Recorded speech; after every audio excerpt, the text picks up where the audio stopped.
Buenas noches, ¿cómo se encuentran? ¿Qué tal? Buenas noches, Miss. Buenas Buenas noches, ¿qué noches, tal? Miss. ¿Cómo Buenas están? ¿Qué tal, noches. estudiantes? Un día más a la vida, 29 de agosto. Estamos pasando ya, llegando ya los últimos meses de este año. Vamos a presentar el trabajo del día de hoy. ¿Se observa el trabajo? Sí, Miss. Muy Sí, bien, Miss. gracias. Buenas noches, Claudia. Buenas noches, Nirvana, Karina, Blanca, Edith, Dina, Magali. Barco Córdoba, Sara, Lolita, Mariela Monsalvé, Nancy Machaca, Yane Milagros, Dalila Ciancas, Estrujilda, Nancy Mechán, Lilia, Cindy Alexandra, Magali Ramírez, Marta Castillo. Muy buenas noches a las estudiantes que hoy han ingresado de manera muy puntual a sus clases. Ver en el chat, a ver quién está. Buenas noches a todas ustedes. Muy buenas noches. Muy bien, vamos a empezar la actividad del día de hoy, 29 de agosto, como siempre agradeciéndole a la vida, agradeciéndole a Dios de este universo por volvernos a reencontrar. Tenemos que tener fe en todo lo que nos propongamos, ¿ya? Dicen los médicos que el tratamiento de una enfermedad es 50% tu fe y 50% tu tratamiento médico. Con esa fe vamos a orar y le vamos a decir: Dios, dame el día de hoy fe para seguir adelante, dame grandeza de espíritu para perdonar, dame paciencia para comprender y esperar, dame voluntad para no caer, dame fuerza para levantarme si caído estoy, dame amor para dar, dame lo que necesito y no lo que quiero, dame elocuencia para decir lo que debo decir. Haz que yo sea el mejor ejemplo para mis hijos. Haz que yo sea el mejor amigo de mis hijos. Haz de mí un instrumento de tu voluntad. Hazme fuerte para recibir los golpes que me da la vida. Déjame saber qué es lo que tú quieres de mí. Déjame tu paz para que lo comparta con quien no la tenga. Por último, anda conmigo y déjame saber que así es. Así sea, hecho está. Amén. Miren esta oración. Es una belleza. Es una belleza este texto escrito por alguna persona que tiene tanto sentimiento y lo aflora en la escritura. De eso se trata la literatura, ¿no? De reconocer aquello bello y hermoso que está escrito de forma estética para el agrado de sus receptores, de los que escuchan, de los oyentes. Entonces, esta oración es una belleza literaria. Muy bien, ahora quiero que observen la siguiente imagen y vamos a dar nuestras ideas, nuestros puntos de vista respecto a lo que vamos a observar en este instante. De seguro en algún momento les habré presentado, quizás en otro curso le han presentado la imagen que a continuación viene, pero así se haya presentado 10, 15 veces, de acuerdo a nuestra experiencia, vamos a ir dando y exponiendo cosas diferentes a lo largo de estas diferentes presentaciones que quizás lo hayan visto antes. Miren, miren esta imagen. ¿Qué podemos interpretar de la imagen? ¿Quiénes van a participar esta noche?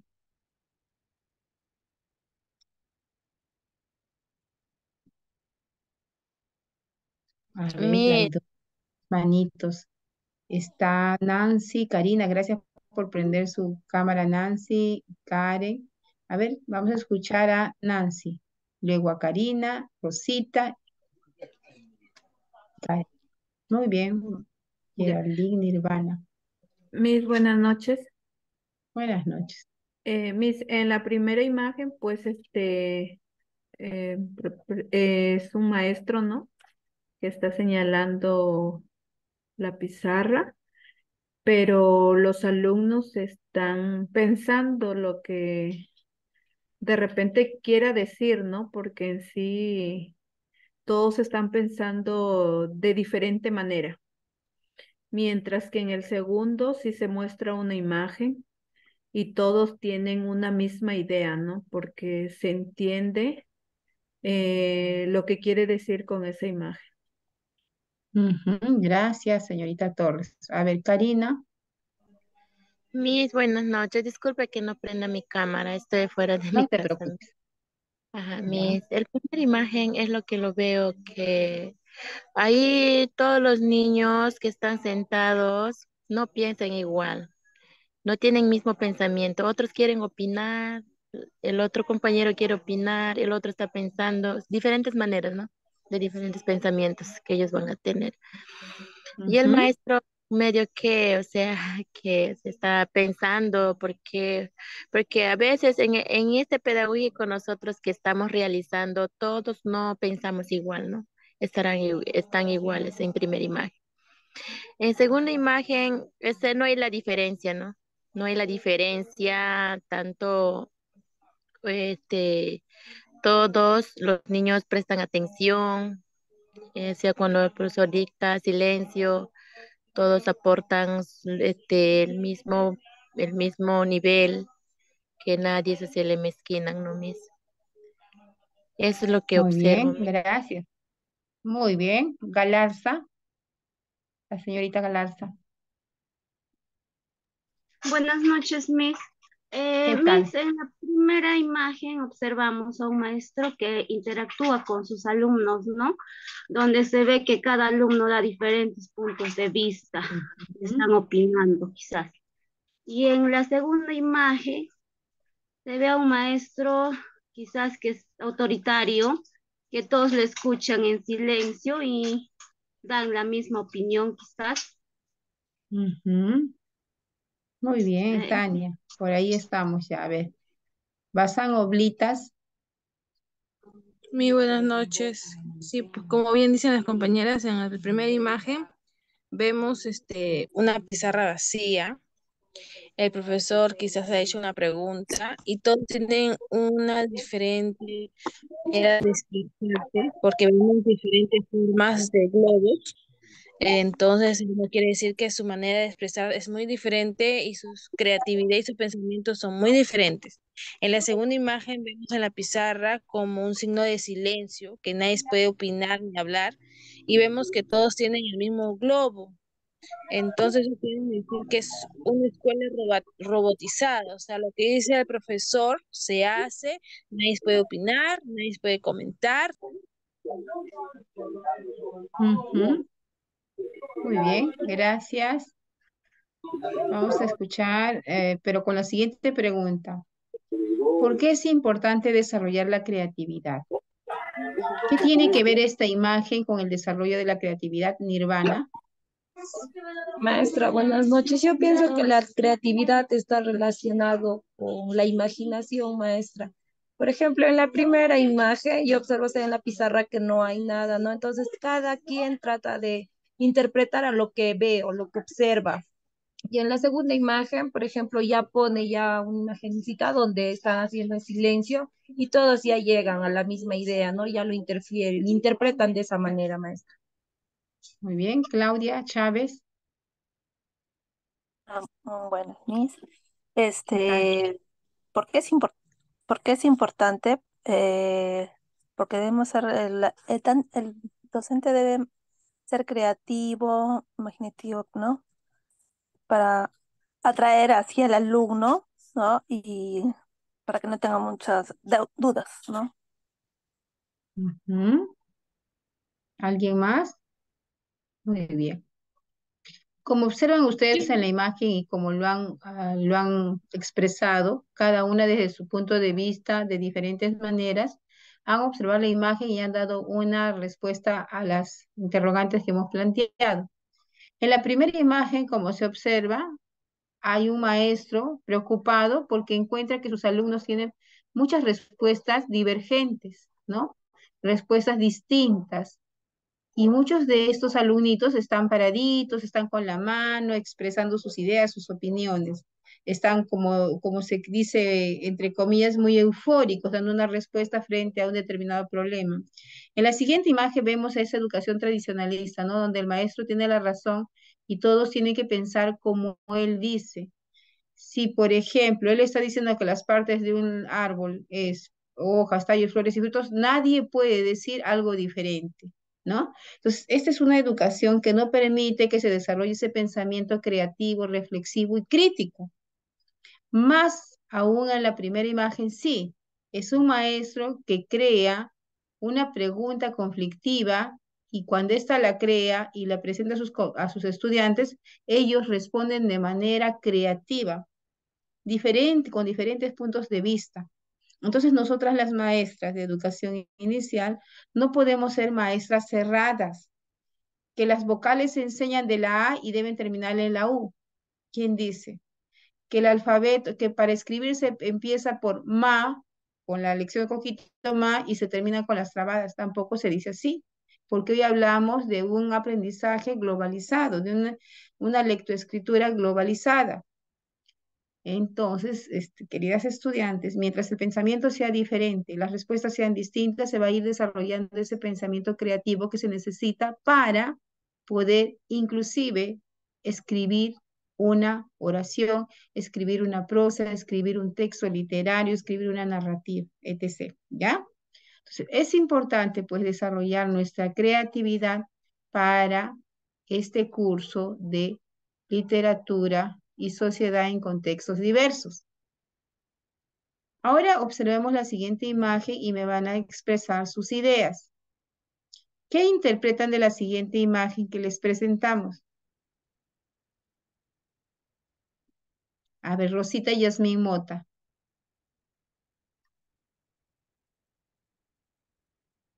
¿Te escuchamos, Rosa? Mis buenas noches, compañeras. En esta imagen lo que se puede observar son figuras que nos dan a entender un mensaje o una costumbre, ¿no? Mm, nos dan a entender un comunicado, mis. Ujú. ¿Alguien más? Muy bien, Rosita. A ver, esa es una idea. A ver, otra idea. ¿Alguien que tenga una idea distinta, Rosita? ¿O muy parecida, Rosita? Primeramente, ¿de qué se trata la imagen? A ver, Bazán Oblita Geraldine. La imagen es una imagen egipcia, ¿verdad? Y Ujú. ellos interpretaban los animales como escala, se podría decir, ¿no? Y los jeroglíficos que están atrás son como palabras escondidas que ellos interpretaban. No lo interpretaban así, con imágenes, todo, y esas son como unas escrituras Ujú. de ellos, ¿no? Muy También bien, parece Geraldine. ¿Cómo? una balanza, da a entender. Parece que fuera una balanza. Exacto. Lo que nos dice nuestra coleguita me antecedió es que esta imagen representa la cultura egipcia. La cultura egipcia, a pesar de haber sido muy antigua antes de Cristo, tuvo una forma de expresar sus emociones, sus sentimientos y necesidades a través de los jeroglíficos, ¿no? Era una forma de plasmar sus vivencias, de plasmar aquello que vivían en el día a día. Entonces, para que esta cultura no se pierda en los tiempos y en los siglos que ya pasaron, nosotros viajamos a estos países orientales y encontramos esta escritura.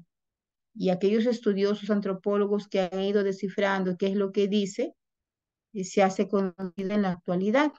Entonces, muchas de las culturas, a pesar de no haber tenido una hoja y una tinta y un plumón y un lapicero y lo que sea para escribir, han representado sus vivencias a través del arte jeroglífico o del arte rupestre, ¿no?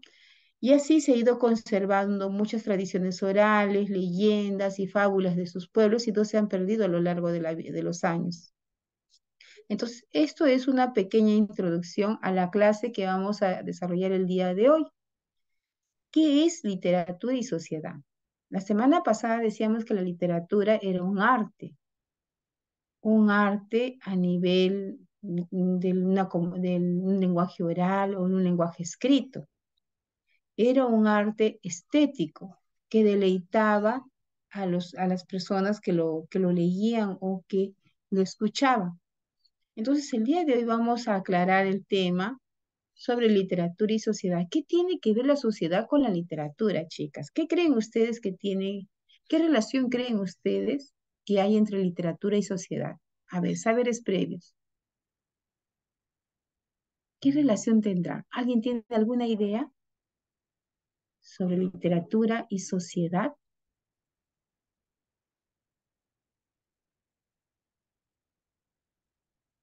¿Por qué habrá esa conexión? ¿Qué tiene que ver, Miss, la literatura? ¿Qué tiene que ver con mi sociedad, con el contexto donde yo vivo? ¿De qué se trata? Entonces, miren, yo les hago esta pregunta reflexiva, ese es el planteamiento pues del conflicto cognitivo. ¿Qué relación existe entre literatura y sociedad? Y entonces ustedes ahorita toditas están pensando en su cabecita adentro, están utilizando todos sus procesos cognitivos superiores de la memoria, del análisis, de la síntesis, están buscando esa información que está en su CPU para darme una respuesta Sería diferente. Miss, sería o sea, de las historias que ha pasado antiguamente y de la actualidad que está pasando, ¿no será de eso, de la literatura de sociedad, Miss? Ujú, de las historias que han pasado y que ahorita también se están dando y tiene relación con la literatura. Algo así me estás diciendo. Sí, Miss. Ah, ya, vamos, muy bien. ¿Alguien más? ¿Alguien aparte de Karina? Sí. A ver, Rosita, Yasmín. Miss, sería que también que por medio de la literatura conocemos quizás las costumbres de una sociedad, de una comunidad, que por medio de una información escrita, que también luego esa información escrita se lee, vamos a conocer las costumbres de distintas culturas, ¿puede ser? Muy bien, muy bien. Entonces, esta imagen les ha ayudado a muchas de ustedes a poder relacionar estas dos palabras, ¿no? Literatura y sociedad. Muy bien la apreciación. Y entonces vamos ahora sí a leer el texto. Ya, porque ya hemos recogido saberes previos, más o menos ya sabemos por dónde estamos caminando. Entonces, la literatura mantiene una profunda relación con la sociedad que la rodea en el momento en la que es creada. Después, una obra literaria influye en otras épocas y en otras sociedades porque sirve de reflejo para permitir a los lectores situarse en esos momentos y conocerlos, como dijo Karina. Pero no olvidemos que el verdadero objetivo de la obra literaria no es solo ser un espejo de la sociedad, sino la literatura busca el placer estético que el lector disfrute con la lectura. Entonces, como nos dijeron ustedes, la literatura se escribe dentro de un contexto social, dentro de un tiempo, ¿no? El que escribe se sitúa en un espacio, se sitúa en la historia de su patria, de su localidad. Por eso es que existe una literatura prehispánica, hispánica, virreinal, republicana, una literatura realista, romanticismo y no sé cuántas corrientes. Todo ese tipo, estas corrientes sucedieron dentro de una época, dentro de un contexto, dentro de una situación problema, dentro de una situación alegre de ese pueblo, de esa nación. Entonces, pero no dice que la literatura tiene el objetivo de que nos hagan ver qué sucedía en la historia cuando lo escribieron, sino además de que conozcamos la historia de ese momento en que se escribió, además que se escriba con un sentido estético, para que la gente que lo lea siente ese deleite y ese placer por leer, ¿ya? Entonces, todo lo que está escrito desde la antigüedad hasta nuestros días está hecho bajo un contexto social, bajo un contexto económico, político y bajo un periodo o un tiempo. ¿Hasta ahí estamos claros? ¿Sí? Qué bonito, ¿no? Qué bonita es la literatura a lo largo del tiempo. Cuántas cosas valiosas nos han dejado, cuántas historias, cuántos mitos, cuántas tradiciones que han pasado hace miles de años, pero que se han ido recuperando y se han ido recogiendo, y nosotros hoy podemos leer la Ilíada, por ejemplo, la Odisea, que es muy antiguo, y tantas otras obras como otras antiguas, a ver, los poemas del mío Cid, entre otros.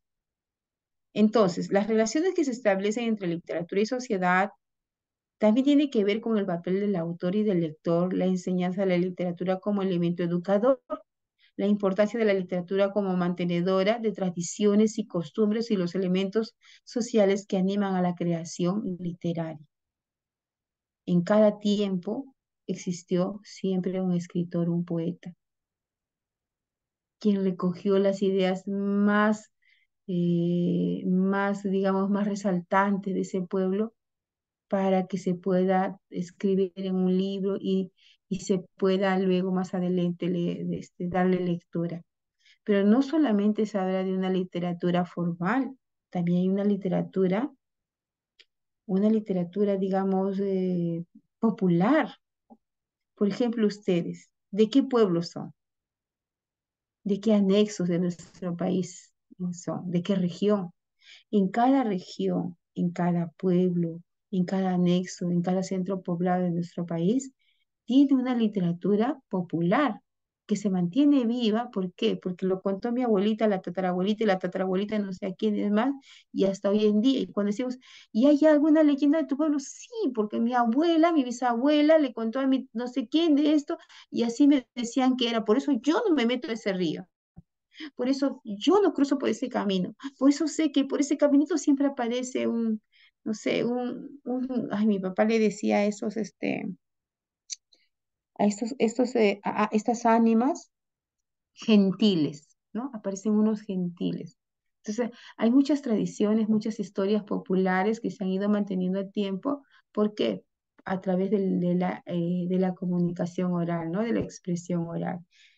Y es así, chicas, que la literatura y sociedad, pues, es un tema muy importante para nuestra carrera.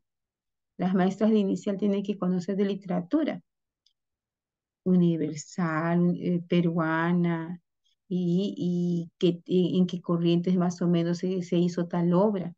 Porque nosotras para escribir algo, porque vamos a escribir un montón, porque vamos a hacer literatura infantil, ¿no? ¿Qué le vamos a enseñar a los niños? ¿Qué cuentos? ¿Qué poemas? ¿Qué poesías? ¿Qué rimas? ¿Qué trabalenguas?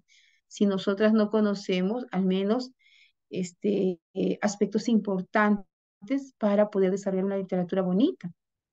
Entonces tenemos que conocer o conocer obras, conocer algún estilo de algún escritor para nosotros también poder escribir. Muy bien, vamos a continuar. Por ejemplo, ¿no? La literatura y su carácter social. La literatura es un fenómeno social. Se produce en la sociedad, parte de la sociedad y su destino mismo es la sociedad. ¿Sí o no? ¿De dónde se produce la literatura? De la misma sociedad, del mismo contexto donde se vive. Si no, no existiera la literatura. ¿Quién va a escribir algo que no ve, que no siente, que no percibe? ¿De dónde le va a salir? Hasta lo que habíamos leído al inicio, la oración tan hermosa que hemos leído, parte de un fenómeno social, de un contexto social.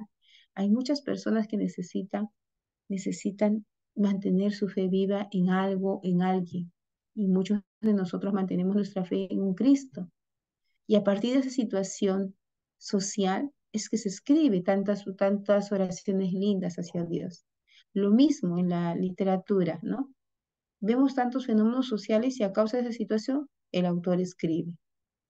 Entonces, dicho de otra forma, la sociedad es el sujeto de la obra literaria, también el objeto y por último el receptor de la misma. La literatura y la sociedad se influyen mutuamente. La sociedad condiciona la creación literaria Influye en los temas y en las formas. A su vez, la literatura influye sobre la sociedad de su época y sobre la propia literatura. Miren, influye en los temas y en las formas. La sociedad. ¿Por qué? Porque el que escribió el poema de Mio Cid en aquellos siglos pasados tenía otra idea, o sea, escribió el poema del Mio Cid porque en ese tiempo había muchos caballeros, se cabalgaba con espadas, con escudos, era el tiempo medieval. Pero aquí si pasamos a la actualidad, Mario Vargas Llosa ya no escribe sobre los caballeros, sobre las espadas, sobre las guerras épicas, sino escribe ya más o menos sobre la situación contemporánea, cómo estudiaban los estudiantes en el Leoncio Prado, cuál era el maltrato físico, qué necesitaban para lograr ser cadetes, porque era su propia vivencia. Entonces, se dice por ello que la sociedad muchas veces condiciona a la creación literaria. ¿Qué opina? ¿Alguna idea? ¿Qué piensan, chicas? Ahora vamos a ver las cámaras. ¿Estamos bien hasta ahí? A ver, Nirvana, gracias por tu aporte. Maestra, sí, es muy cierto lo que usted dice, tiene mucha relación la literatura con lo que es la sociedad, ¿no? Porque muchos de los autores narran acorde al contexto donde han vivido, pues, ¿no? Por ejemplo, yo había leído, bueno, hace tiempo, la obra Matalache, donde ahí todavía se veía la presencia de esclavos y donde la hija, ¿no? del hacendado llega a enamorarse de un esclavo y al enterarse sus padres de eso, hacen que al esclavo lo sacrifiquen y hagan jabón de él.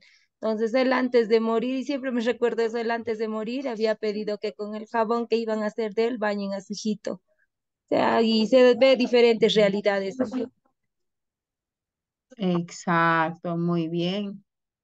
¿Alguien más quiere aportar como Nirvana?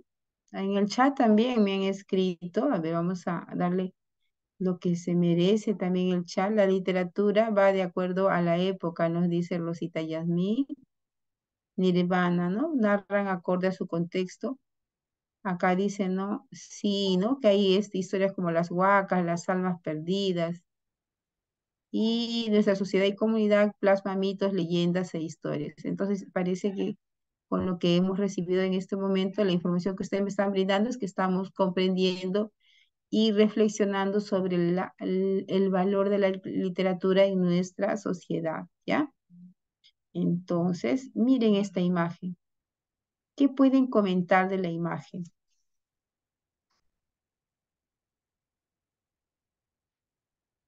A ver, ¿qué podemos ver? ¿A qué les recuerda esta imagen? A la Misa, una guerra, niños película, pobres. ¿Ya? A A la la guerra, a los niños pobres. a una a película, la Miss. esclavitud, eso es, creo, de la película de los nazis, maestra, y los judíos. Ah, Ajá, de los alguien dice, judíos, del niño ah, en ya, pijamas. el niño en pijama, ya, de los judíos, de los nazis. ¿Ustedes creen que habrá habido literatura en esta época, en estos tiempos, en el Sí, tiempo en que los nazis Sí. atraparon a los judíos? ¿Sí? sí, A mi, ver, sí.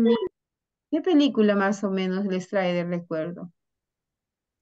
El pianista, maestra, El después como mi pianista, compañera hermoso. dijo, sí, de ahí Miss, con mi el de Ana compañera dijo, Frank. el niño de pijama rayas. El niño Miss, de el de Ana pijama. Frank también, que al El final de creo que Ana Frank muere. también, muy bien. El perfume, Miss, también. Ah, muy bien. Entonces, miren, esta sola imagen nos trae un recuerdo, ¿no? Un recuerdo triste, un recuerdo que no hubiéramos querido que pase en la historia, pero al fin y al cabo sucedió y hubieron testigos objetivos de esta situación. Estos testigos, muchos de ellos sobrevivientes de estos campos nazis, lograron escribir, lograron redactar, quizás no escribieron, pero lo contaron de uno a otra persona y con los años alguien recopiló estas tradiciones orales, estas informaciones orales y escribió pues grandes libros informativos, ¿no? Sobre lo que realmente sucedió en aquella época. Entonces, dentro de este contexto histórico también hubo literatura. Por ejemplo, vamos a dar lectura a esta. que lo he cogido al pie de la letra. Mire, uno de los grandes conflictos de la historia. ¿Alguien quisiera leer? Yo, Miss. A ver, Nancy Mechan. Nancy, a ver. ¿Está bien, Nancy o Rosita era? Rosita dijo yo levanto Ah, la mano, no Rosita sé. entonces, ya, Rosita. A ver, Ok, el primer párrafo lo va a hacer, el primer y segundo párrafo Rosita y Nancy va a ser el tercer párrafo. Vamos, Rosita. Rosa.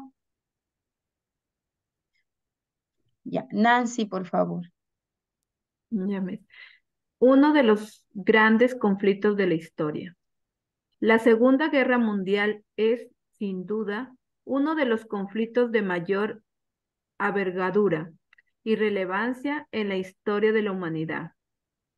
Si bien es cierto que existen no pocas guerras que han alcanzado un carácter mítico, la guerra de Troya, las guerras médicas o las guerras de los 100 años son, son solo algunas de ellas. No sería, no sería sino hasta el siglo XX cuando llegarían los dos conflictos de alcance auténticamente mundial, la Primera y la Segunda Guerra Mundial. Pero fue la segunda, tal vez por quedar como más reciente, quizás por llegar a tener un alcance incluso mayor que la primera, la que ha quedado más presente en el imaginario colectivo y la que ha plasmado en mayor medida la literatura y el cine. En efecto, son innumerables las obras literarias que hablan no ya del conflicto, ya no del conflicto en sí, sino de su época, su contexto, las situaciones que generó, como por ejemplo el Holocausto, los que fueron sus protagonistas, las batallas más importantes o algunas de sus consecuencias o implicaciones. Se trata de obras literarias que, por lo general, se han producido en los países que fueron protagonistas de la guerra, aunque no siempre es así. Y, por ejemplo, también han escrito sobre ellas autores de países europeos que no participaron en el conflicto, sino si son, en cualquier caso, autores de países cercanos geográfica y culturalmente, aquellos que participaron. Al repaso de toda esa literatura que se ha generado sobre la materia, es a lo que está dedicada esta entrada. ¿Qué podríamos, los que hemos escuchado, 40 estudiantes, una hecho el texto, así es que hay 39 estudiantes que han escuchado y han leído, han dado lectura a este PPT. ¿Qué podríamos haber comprendido de ese texto?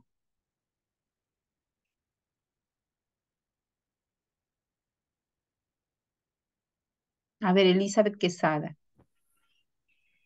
Bueno, yo entiendo que en los siglos atrás siempre había guerras, ¿no? Entonces, ellos plasman acá lo que sucedió en esas épocas, ¿no? Nos dan a conocer a través de sus obras los hechos que sucedieron en esa época. O sea, regresamos al siglo XX, ¿no? En esas épocas que están. Y bueno, también nos dejan mensajes que nosotros, a través de la literatura, a través de sus obras, navegamos al pasado y nos sorprende con todo lo que pasaba, ¿no? En ello. Porque si bien es cierto, Troya hasta el día de hoy lo pasan las películas, deja un mensaje muy violento, ¿no? Que solamente se solucionaba entre guerras, matanzas, ¿no? Ujú. Entonces, eh, que ahora pues ya no, ¿verdad? Ya es más el diálogo, la comprensión, y antiguamente no era así. Todo lo solucionaban enfrentándose, ¿no? A la guerra. Eso he comprendido. Ujú. Gracias. Muy bien, Elizabeth, qué buena comprensión. ¿Alguien más que quisiera dar algún aporte? Miss, A ver, tengo Karina, ya. un poquito que he escuchado, Miss. Anteriormente en la historia, Miss, solamente o sea, de las guerras nomás, o sea, solucionaban problemas. No había intercambios de ideas, sentarse a conversar. Solamente era conflictos, conflictos y con eso se solucionaban todo. Cuando ya cuando querían, o sea, una guerra, o sea, ya hacía una guerra con todos los chiquitos, con todos pequeños, ¿no?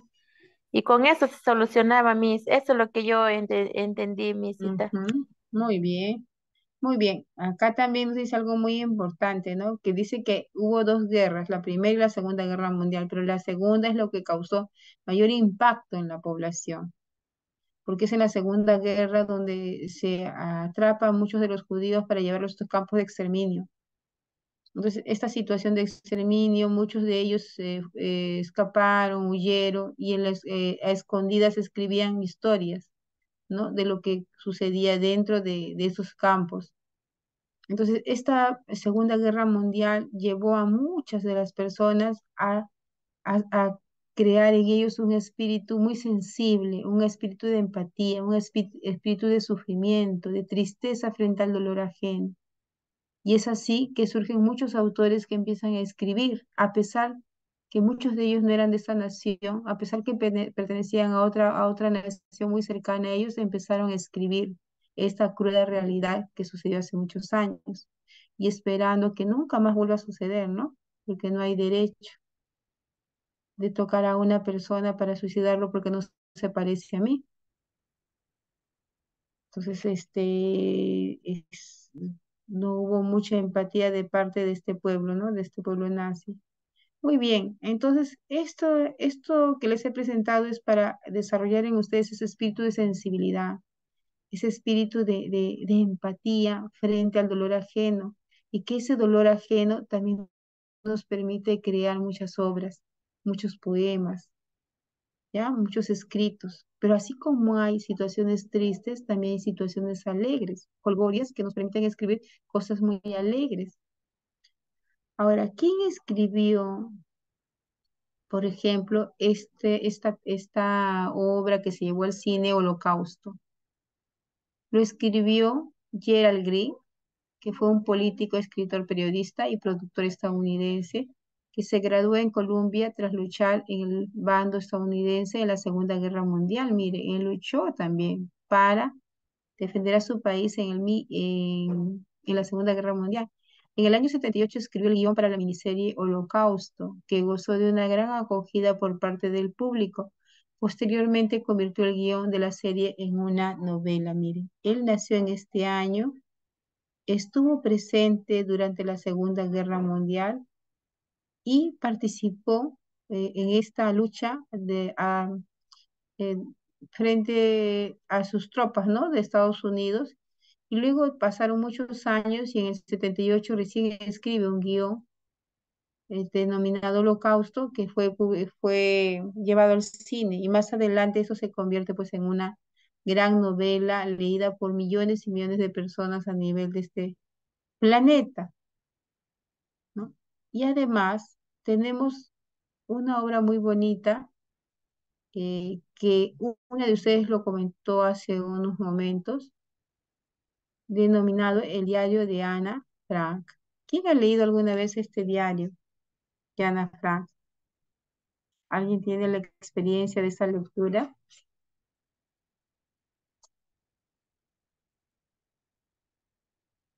¿Ninguna? Entonces dice, ¿no? Han sido innumerables las novelas dedicadas al tema de este exterminio nazi, por lo general con un fuerte enfoque en el Holocausto. A continuación, se dejan algunas de las que se consideran más relevantes, ¿no? Entre ellas tenemos El tambor de hojalata de Günter Grass, El hombre en busca de sentido de Víctor Frank, Si esto es un hombre de Primo Levi, El ruiseñor de Christine Hanna, Diario de Ana Frank, de la propia Ana Frank, La bibliotecaria de Auschwitz, de Antonio Iturbe, El niño con el pijama de rayas, que ustedes también lo dijeron, de John Boyne, La ladrona de libros, de Marcus Zusak, Expiación, de Ian McEwan, Una librería en Berlín, de Francois Frenkel. Miren cuántas obras, y hay muchísimas, que se escribió durante la Segunda Guerra Mundial y después de la Segunda Guerra Mundial. ¿Y quién era Ana Frank? Ana Frank desarrolla la historia de una niña que en medio de la persecución nazi hacia los judíos logra esconderse en un anexo junto a su familia, o sea, en un espacio muy lejos de este exterminio. Allí escribe un diario donde expresa sus percepciones sobre la vida de adolescente y sobre la situación política de su entorno. Cuando ella empieza a escribir tiene 13 años. Y aquí tengo una, pero creo que así no lo vamos a poder, a ver, ¿cómo se puede hacer? Voy a cortar, sacar esto, espérenme un ratito y me van a decir si se puede presentar, si lo estoy presentando bien. Acá. ¿Se puede escuchar, chicas? Me dicen si se escucha, a ver si se escucha, me dicen si se escucha el volumen. No, Miss, no se escucha. No, Ya. nada. Estoy mal entonces, estoy mal. Ah, espérense.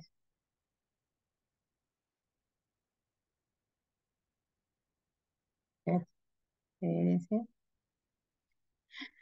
A ver, Ida. A ver, vamos a ver nuevamente. Espérenme.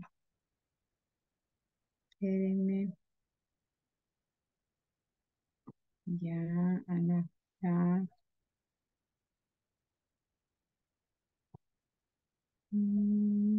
Aquí. Share. ¿Dónde creo, no? Share.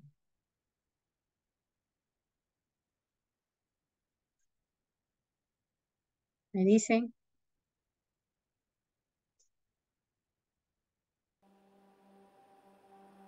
¿Se escucha? Anne Frank was a Jewish girl who became famous for the diary. Ahora sí. Ya, entonces ahora sí, vamos a escuchar y observar. Anne Frank was a Jewish girl who became famous for the diary she wrote during the Second World War. She was born in the German city of Frankfurt in 1929. She had a sister, Margot, who was 3 years older. Things were going badly in Germany. Unemployment was high and many people were poor. At the same time, Adolf Hitler and his Nazi party were gaining supporters by promising to solve the country's problems. The Nazis hated the Jews and blamed them for the problems. When the Nazis came to power in 1933, hostility to the Jews increased. Anne's parents, Otto and Edith, decided to flee to the Netherlands. They settled in Amsterdam, here on Merwedeplein. Anne soon felt at home. She went to school, learned Dutch and made new friends. 6 years later, war broke out across Europe. In 1939, Nazi Germany invaded Poland, and in 1940, the German army occupied the Netherlands. The Nazi occupiers made life increasingly difficult for Jews. Jews have to wear a Jewish star. Jews have to hand in their bicycles. Jews are not allowed in the tram. Jews are not allowed to ride in cars. Jews must attend Jewish schools, and so on and so forth. In the summer of 1942, after Anne's sister, Margot, was ordered to report for a so-called labour camp, the Frank family went into hiding behind Otto's business on the Prinsengracht. They were joined there later by the Van Pels family and Fritz Pfeffer. The 8 people in hiding were helped by loyal staff and friends of Otto's, Miep and Jan Hies, Johann Voskal and his daughter Bep, Victor Kugler and Johannes Kleiman. Meanwhile, the Nazis had tightened their grip, organizing raids and arresting and deporting Jews to so-called labor camps. In reality, these were concentration and death camps. In her diary, Anne wrote about living in the hiding place, the war, and her thoughts and feelings. I feel bad for lying in a warm bed while my dearest friends are out there somewhere, thrown or fallen to the ground. And that only because they are Jews. An appeal from the Dutch government in London inspired Anne to rework her diary entries into a book. Before she had finished, however, their hiding place was discovered, and all 8 were captured on the 4th of August 1944. They were deported to the concentration and death camp Auschwitz-Birkenau. Miep Gies and Bep Voskuil, 2 of the helpers, found the diaries Anne had left behind. Miep kept them in case Anne ever came back. But she didn't come back. In February 1945, Anne and Margot died of typhus in appalling conditions in the concentration camp Bergen-Belsen. Anne was 15. Of the 8 people, only Anne's father, Otto, survived the war. When he read Anne's diaries after the war, they made a deep impression. He discovered how much writing had meant to her. No one who doesn't write can know how fine it is. And if I don't have the talent to write for newspapers or books, well then, I can always go on writing for myself. Otto read how Anne had hoped to publish a book, so he carried out her wish. Anne's story about life in hiding and the war is read all over the world. Her diary has been translated into more than 70 languages.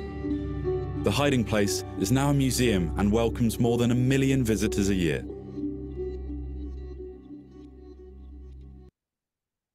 Ay, a ver. Un ratito, vamos a volver a...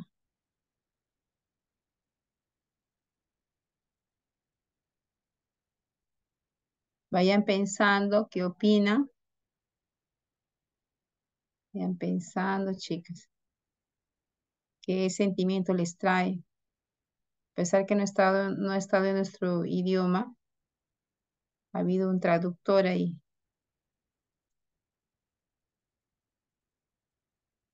Donde dejé la clase.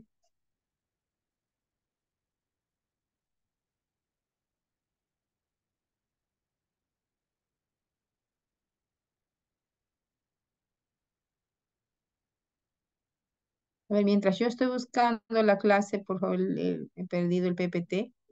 Me gustaría que me cuenten qué es lo que sienten.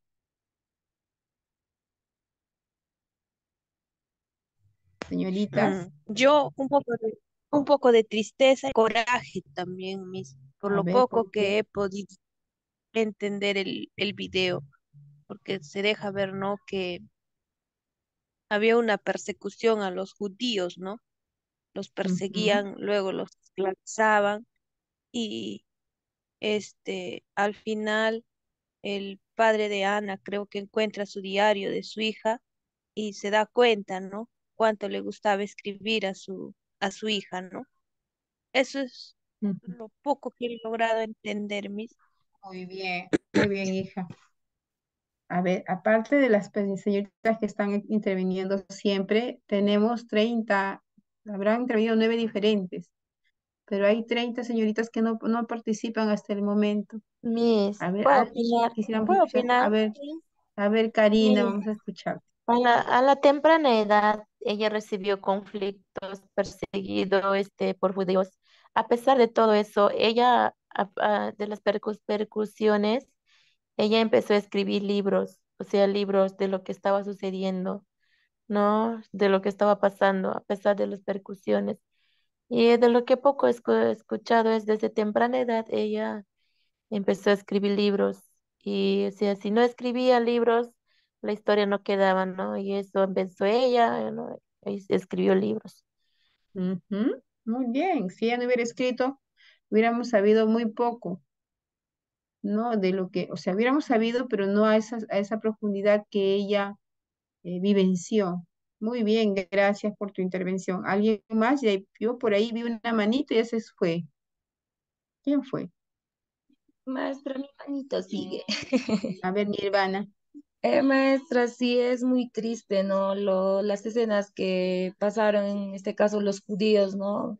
Gracias a lo que fueron los maltratos provenientes de los nazis, donde los mandaban a campos de concentración para que los maltraten y después los incineren a vivos, ¿no? La familia, yo entendí que la familia de Ana Frank se escondieron más o menos en la tienda, en la parte trasera de una tienda. Entonces ellos estaban viviendo ya como 8 años, desde los 8 años que ya estaba ahí, más o menos algo así entendí, pero desde los 13 ella empezó a escribir. Entonces lo Ujú. que a ella le apasionaba era escribir y escribía en un diario y ella siempre decía, no, si no puedo escribir en la prensa o no puedo escribir tal vez un libro, pero sí puedo escribir en mi cuaderno, eso es lo que más me apasiona. Y gracias creo que esos anotes, esos apuntes que ella ha realizado, como dice, hasta la fecha se conoce todo lo que ellos han estado viviendo, ¿no? Las persecuciones que han tenido. Entonces creo que ha dejado un legajo muy importante para poder conocer también cómo se vivía en esa época. Exacto, muy bien. Entonces, seguimos afirmando entonces que la literatura responde a un contexto económico, político, social en el que se vive y el autor transmite sus sentimientos, sus ideas en sus escritos, ¿verdad? Entonces, vamos a mirar este contexto histórico-cultural y vamos a más o menos a recordar nuestra secundaria, nuestra pre, a qué movimiento histórico o a qué movimiento, a qué parte de la literatura corresponde, a qué etapa o época de la literatura corresponde. Escuchen el contexto histórico-cultural. Movimiento ideológico, social, político, musical y artístico. En esa época se dio la revolución industrial y la consolidación del capitalismo liberal. Pasó de una sociedad estamental a una sociedad de clases. Economía está marcada por la revolución en la que destacan como nuevas fuerzas la burguesía y el proletariado. O sea, ahí ya se nota ya ese, las clases sociales, ¿no? Y en ese tiempo también dice pues que se da la revolución industrial, que hay todo un movimiento ideológico, político, cultural, musical, artístico. ¿A qué parte o a qué época de la literatura universal corresponde? ¿A qué creen ustedes Sí, que buenas corresponde? noches. ¿Cómo? ¿Podría ser Luz la Helena. Revolución Francesa? Ya, ya, pero yo quiero saber a qué época de la literatura corresponde este contexto histórico-cultural.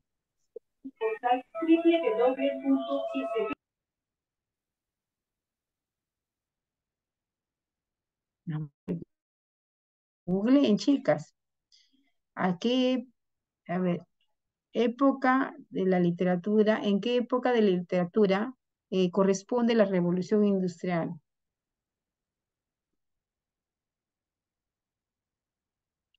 Edad Media, Miss. ¿A qué época, a qué tiempo de la literatura? ¿O a qué corriente? Época contemporánea. Ya, en la época contemporánea, pero ¿qué corriente se da? ¿El realismo? Realista debe ser, maestra, porque nos Realismo, cuenta Miss. cosas que han pasado. ¿Al romanticismo? El realismo, Miss. Porque son Realismo, cosas. maestra.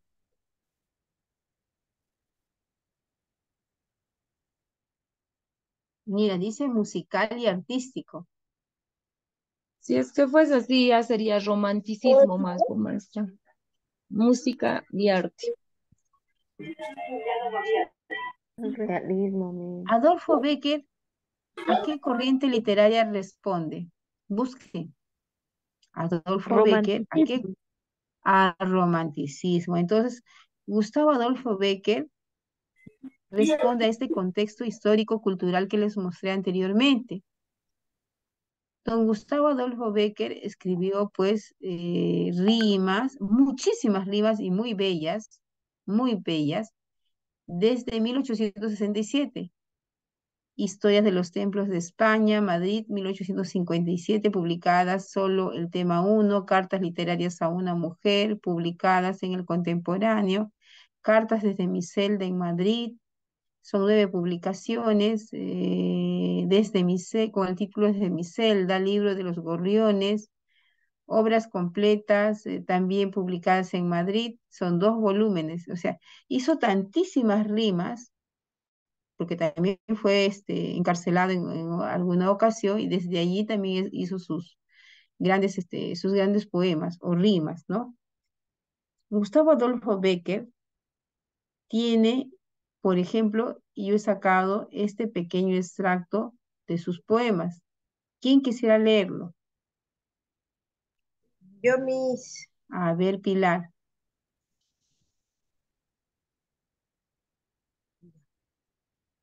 Asomaba a sus ojos una lágrima, a mi labio una frase de perdón. Habló el orgullo, se enjugó en su llanto, y la frase en mis labios expiró. Yo voy por su camino, ella por otro, pero al pensar en nuestro mutuo amor, yo digo aún, ¿por qué callé aquel día? Y ella dirá, ¿por qué no lloré yo? Gustavo Adolfo Bécquer. Qué bonito, ¿no? Asomaba a sus ojos una lágrima.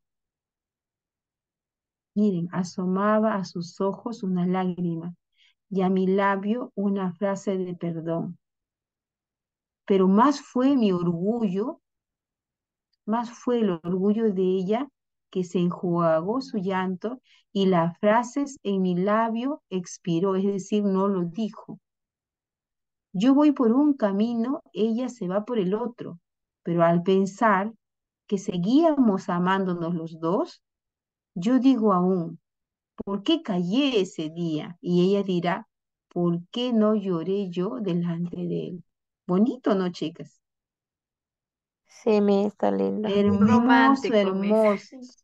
Son muy románticos. ¿Cuántas veces nuestro orgullo es más grande que la demostración de amor? Y muchas situaciones se pierden por ese orgullo. Y miren cómo lo refleja Gustavo Adolfo Bécquer en este pequeño párrafo. Y son poemas hermosos los que él tiene. Hay veces Ay, ¿qué pasó con mi internet? Miss Gustavo Adolfo Bécquer también escribió un poema muy bonito, Volverán las oscuras golondrinas. De su balcón sus nidos a colgar. ¿Sabes? Sí me acuerdo poco, ¿Sí? pero no me acuerdo. A ver, recítalo, a ver. No me acuerdo muy bien, Miss, No te pero sí acuerdas me mucho. llama la Ah, ya, atención. Sí, sí. la primera En la... frase, ¿no? Volverán las oscuras golondrinas de su balcón sus nidos al Exacto. colgar, con el Muy alma bien. sorta, volverán, no sé, algo así. Pero bien bonito, me Ajá. encantó. Muy bien. Qué bonito que una maestra de inicial conozca mucho de muchos temas, conozca sobre la literatura, porque se supone que la maestra de inicial conoce mucho de la estrategia, de técnicas, de didáctica, metodología, pero también debe tener mucho sentimiento, ¿no? Debe ser muy sensible, si no, no es maestra de inicial. Entonces debe conocer también de poemas, de rimas, de cosas hermosas eh, que demuestren sensibilidad hacia el otro, hacia nuestro prójimo. Entonces, Gustavo Adolfo Bécquer nos hace sentir esas emociones. Miren, acá hay una obra, el cual, ya está salió el nombre, yo no quería que salga el nombre, el cual fue escrita por William Shakespeare, Hamlet. Pero William Shakespeare no solamente escribió Hamlet, también en la época del romanticismo, también escribió una gran obra y que todo el mundo habla de esta obra y todo el mundo lo conoce y sufre también cuando lo puede ver. Romeo y Julieta, Miss. Romeo y Julieta. ¿Qué dice Romeo? A ver, ¿qué nos dice acá? Ahí están haciendo muy en un piso. A ver, ¿quién nos lee el argumento de Romeo y Julieta que lo he colocado aquí? A ver, quisiera, Miss, yo. a ver, hija. Dice, Romeo y Julieta. Espérame, me hice un ratito para agrandarlo un poquito más. A ver. Romeo y Julieta trata sobre dos familias, los Montescos y los Capuletos, las cuales están peleadas a muerte.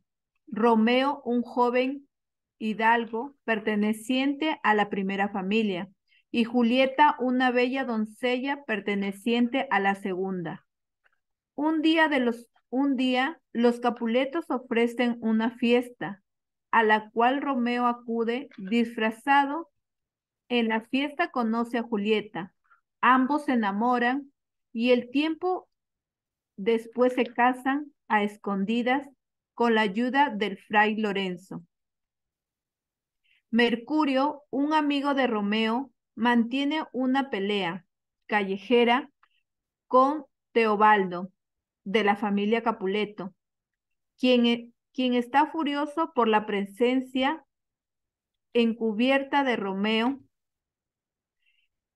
en la reciente fiesta. En el punto más serio de la discusión aparece Romeo. Mercurio cae y Romeo mata a Teobaldo. Las autoridades de Verona, donde se desarrolla la trama, lo castigan con un destierro de la ciudad. Aconsejado por el fraile, y después de despedirse de Julieta, salen con destino a Mantua. Los padres de Julieta, que ignoraban su matrimonio secreto con Romeo, pretenden casarla con el conde de París.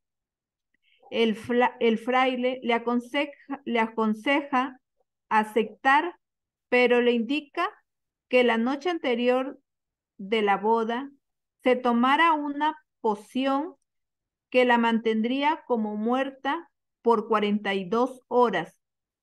Él se encarga de avisarle a Romeo que oportunamente podría venir con ella para llevarla consigo a Mantua. Una vez que haya despertado de la pasión, sin embargo, el mensaje nunca llegó a Romeo a tiempo, y éste cree que en realidad ella murió. Ante el supuesto cadáver de su gran amada, Romeo decide tomar un veneno y cae muerto. Pocos segundos después, Julieta despierta, mira lo que ocurrió y se suicida, clavándose una espada en medio del pecho. Gracias. Shakespeare también es muy conocido, ¿verdad? En el ámbito de la literatura. ¿Quién no ha leído estas obras? Recuerden en la secundaria. Si no lo han leído, al menos han tenido que estudiar los argumentos. Yo tengo aquí el link de la obra, muy famosa también por William Shakespeare. Y ahorita lo vamos a... Estoy haciendo mal.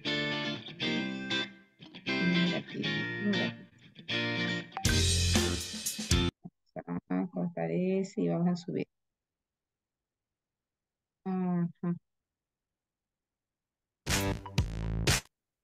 Hamlet es una de las tragedias más famosas del escritor inglés William Shakespeare. No se sabe bien en qué año fue escrita, pero se dice que entre 1599 y 1601. Ya nuevamente, ya vamos a... Una de las tragedias más famosas del escritor inglés William Shakespeare. No se sabe bien en qué año fue escrita, pero se dice que entre 1599 y 1601. Comencemos. La obra se sitúa en Dinamarca. El protagonista de la obra será el príncipe Hamlet de Dinamarca, quien es el hijo del fallecido rey Hamlet. Se nos cuenta que luego de la muerte de este rey, el hermano de él, o sea, el tío del príncipe, Claudio, se casó con su esposa, Gertrudis, madre de Hamlet. A su vez, se nos relata que Noruega está esperando el momento justo para atacar bajo las órdenes del príncipe Fortinbras, ya que hay una larga rivalidad entre estos dos reinados. Unos guardias hablan entre sí y también tratan de convencer a Horacio, el mejor amigo de Hamlet, de que vieron pasar al fantasma del rey Hamlet. Esto es difícil de creer, pero de seguro vale la pena intentarlo. Horacio se lo comunica al príncipe Hamlet y este va hacia el lugar de las apariciones. Polonio, padre de Laertes y Ofelia, quien es pretendida por Hamlet, le dice a su hija que debe cortar ese vínculo, no es conveniente. Le prohíbe ver de nuevo al príncipe Hamlet. Ofelia dice que lo obedecerá. Mientras tanto, a Hamlet se le aparece el espíritu de su padre y básicamente le comunica que su tío, Claudio, lo envenenó y de esa forma él falleció. Dice que le colocó veneno en el oído mientras dormía. Es el deber del príncipe vengar la muerte de su padre. Sin embargo, se muestra un poco dubitativo sobre si realmente vio el espíritu de su padre o si se estaba imaginando todo. Por otro lado, Claudio y Gertrudis están con los ojos puestos en la invasión de Fortinbras, quieren solucionar eso. Pero también notan lo raro que se está comportando Hamlet. Es por eso que hablan con Rosencrantz y Guildenstern, dos amigos de Hamlet, para que lo espíen y vean qué es lo que está pasando. Sin embargo, Hamlet no es ningún tonto, se da cuenta rápidamente que lo están espiando. Polonio sospecha que Hamlet está comportándose raro porque está enamorado de Ofelia y no sabe qué hacer. Recuerda que él le ordenó a su hija no acercarse a Hamlet y cree que es esto lo que lo está molestando. Va con los reyes a comunicarle que esta es la causa del comportamiento extraño de Hamlet. El príncipe, por otro lado, aprovecha la reciente llegada de una compañía de actores que estaban a punto de representar una obra sobre un asesinato y él les pide que cambiaran un par de cuestiones, arregladas por el mismo Hamlet. Él está arreglando todo para recrear la muerte de su padre. Mientras tanto, Polonio y Claudio espían a Ofelia y Hamlet, y acá es donde él pronuncia aquel famoso soliloquio sobre ser o no ser. Ofelia le devuelve unas cartas que él le había enviado y Hamlet se enoja. La obra empieza a representarse y Claudio se muestra bastante inquieto, todo le resulta muy familiar y la escena del asesinato se va acercando. Claudio se levanta repentinamente y se va. Tiene miedo que Hamlet le haga algo, sabe que él sabe. Entonces dice que lo enviará a Inglaterra. Su madre, Gertrudis, habla con él y trata de comprender por qué se comporta así de raro. Lo que no sabe, aparece el espíritu de su padre y básicamente le comunica que su tío se muestra un poco dubitativo sobre creo que lo corrió mucho. Sin embargo, Hamlet no es ningún tonto.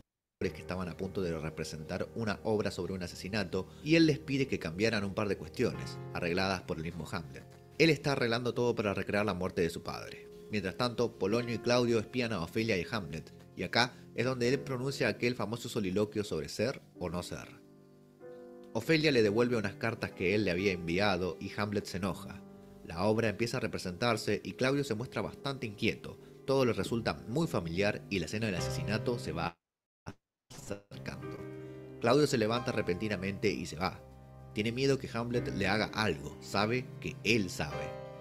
Entonces dice que lo enviará a Inglaterra. Su madre, Gertrudis, habla con él y trata de comprender por qué se comporta así de raro. Lo que no sabe es que Polonio está escuchando y esperando para contarle a Claudio. Hamlet le hace todo un reproche de que no esperó mucho tiempo después de que su padre muriese para casarse con Claudio, solo 2 meses. Discuten por un rato y, en medio de eso, Hamlet escucha a alguien tras la cortina. Corre a apuñalarlo pensando que era Claudio, pero era Polonio.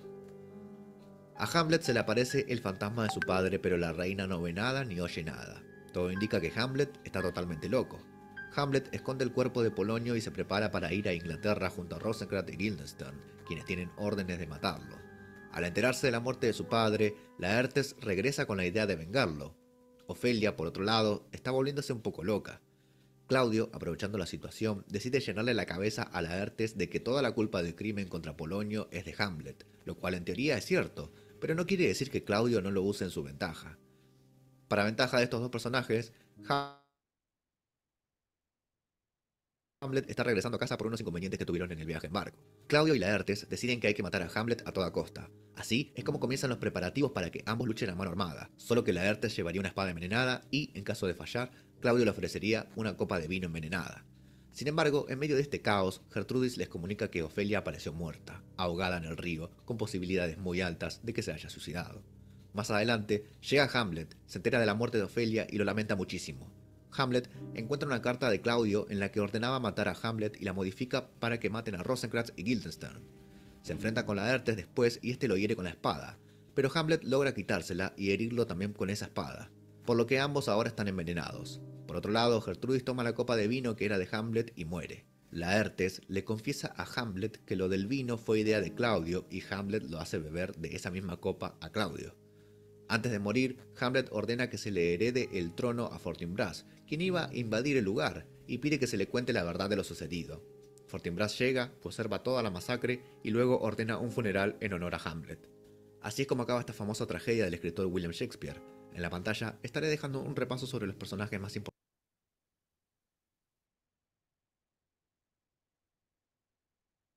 A ver, ¿qué me dicen, chicas? De la obra que hemos escuchado, mientras voy colocando el trabajo. Están las descargas. ¿Alguien tiene algo que decir? ¿Alguien ha leído alguna vez Hamlet? ¿Le parece muy difícil de comprender? A ver, estamos escuchándolas.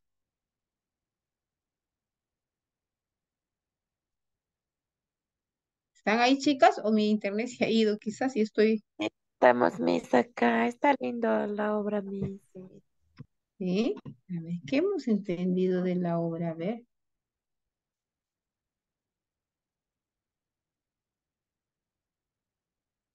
A ver, señorita, mientras yo coloco, ya no salta mi rojo. Por favor, ayúdenme. Bueno, había una disputa entre Claudio y Hamlet. ¿Ya? ¿Por qué? Ah? ¿Dónde está? Por Ofelia, Por por la muerte. Ofelia. Muy bien. ¿Qué Lo pensaba la cual gente de Hamlet? estaba loco, Estaba loco, ¿por qué? Ah? estaba un poco, no sé, por lo que él había leído, ¿cómo se llama? Por su Que tío que le había hablaba. mentido. Que había mentido, ¿no? Miss, porque lo había mentido y Mm. que había muerto su, ¿cómo se llama? Ay, no me acuerdo más, Miss, por eso. Su Es mi padre. padre, creo, Miss. Quería Habían vengar la matado a su muerte padre. quería vengar la muerte de Ajá. su padre. Sí, Miss, por eso le había mentido ya, Ajá. y eso creo que es, Miss, eso es Y lo que la gente creía que estaba loco, pero su padre en alma le venía y le decía lo que él tenía que hacer. Le revelaba. Le revelaba. Muy bien. Ay, no sé qué pasó aquí. Ya, muy bien, chica. Estas obras de Gustavo Adolfo Bécquer y de muchos autores de aquellos tiempos es un poco complejo de comprender. Por ejemplo, la gran obra Don Quijote de la Mancha también es una obra muy compleja para su comprensión. Hay que estar muy conectadas con la obra para poder darle entendimiento. Entonces, vamos a hablar ahora del autor, la sociedad y el lector. Así como la sociedad y la literatura están unidas, también el autor y el lector con la sociedad están unidas también, ¿ya? Un autor crea su obra desde su punto de vista, su perspectiva, su carácter, pero también lo escribe formando parte de una sociedad y en un momento histórico determinado. Es lo que hemos dicho desde el inicio, ¿no? El autor escribe desde su sentimiento, desde su forma de pensar, escribe lo que observa. El autor no puede aislarse de todo lo que le rodea. Las costumbres, la religión, la ética, la ideología, la economía y la política condicionan la creación literaria. Hay dos factores sociales que afectan directamente a un autor a la hora de crear algo, ¿no? El ser perseguido por sus ideas, la aparición de la censura que mutilará o prohibirá sus obras. Por el contrario, el apoyo de las instituciones que facilitará su labor ante las normas sociales y los valores que en ella imperan. El autor puede adoptar varias posturas, ¿no? Muchos de los autores han sido perseguidos, ¿no? Por diversas situaciones, pero a pesar de haber sido perseguidos, ellos siguen escribiendo, a pesar de haber sido censurados, siguen escribiendo. Y también hay autores que no han sido censurados, pero han recibido apoyo de diversas instituciones de su país y han escrito muchas obras bonitas de sus naciones. Entonces, hay también autores que tienen una característica de conformismo, que aceptan la ideología y la moral de su pueblo, de ese tiempo del que domina y escriben. El inconformismo que se muestra en desacuerdo con los valores establecidos de su sociedad y los critica en sus escritos. Y evasión es aquel autor que evade los problemas sociales que los rodea y se instala en otros. Entonces, mire cuántas características o cuántas formas que tienen los autores para poder realizar un escrito. Y el lector, toda obra literaria, pues necesita de un lector, sino para qué escribimos, ¿no? Para que el proceso de comunicación se complete, el autor se vuelve el emisor, la obra que leemos es nuestro mensaje y nosotros somos los receptores, los lectores. Es posible que este proceso encuentre algunos obstáculos. El nivel de competencia lingüística escritor-lector es diferente. Así, algunos lectores se encuentran incapaces, lo que les decía antes, de leer y disfrutar obras literarias como El Quijote o Cien años de soledad, ¿no? El autor es el que hace la obra, pero el mensaje, que es la obra, es muy compleja de entenderla. Entonces, el lector, pues, no tiene esa facilidad de comprensión. Entonces, hay una especie de quiebre, de incapacidad para poder comprender el mensaje del texto. Para comprender totalmente algunas obras debemos conocer el contexto sociocultural donde sucedió, en qué momento sucedió, en el que fueron escritas. Por un lado, el contexto sociocultural que describen por otro. Si estamos muy alejados de la cultura, sociedad, historia y lengua en que fue creada una obra, no disfrutaremos plenamente de ella. Si leemos Don Quijote de la Mancha así de la nada, sin un conocimiento previo, saber previo, se nos va a hacer complejo. Pero si queremos leer Don Quijote de la Mancha para entenderlo, nos vamos y nos situamos en la historia, en su contexto, en la época en que se dio, va a ser mucho más comprensible esta lectura, ¿ya? Nos falta un minuto y yo quería jugar con ustedes a esto. Bien. ¿Quién escribió? Vamos, recuerden. ¿Quién escribió María? A ver, busquen la información. ¿Quién escribió María? ¿Qué autor escribió esta obra tan linda denominada María? Les ayudo. Jorge Isaac. Jorge Isaac. ¿Quién escribió Don Quijote de la Mancha? Cervantes Saavedra. Miguel Cervantes Saavedra. ¿Quién escribió Metamorfosis? Franz Kafka. Franz Kafka. ¿Quién escribió Ríos Profundos? José María Arguedas. José María Arguedas. ¿Quién escribió El mundo es ancho y ajeno? Ciro Alegría. Ciro Alegría. Ciro Alegría. No. ¿Quién escribió La cabaña del tío Tom? Jorge Isaac. No. La cabaña del tío Tom. Vamos, busquen. Tío Tom. La cabaña del tío Tom.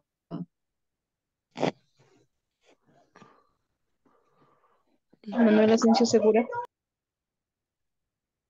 Barry Beecher, dice. ¿Sí? ¿Cómo?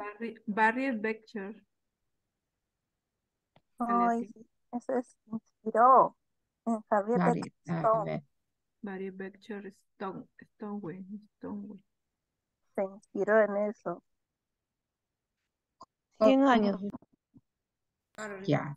100 años de soledad. Internet. 100 años de soledad. Arguedas. José María Arguedas. Gabriel. Chicas, 100 años de Gabriel soledad. García Márquez. Gabriel García Márquez. Ay, perdón. Gabriel García Márquez. Gabriel García Márquez. Gabriel García Márquez. Buenos Aires.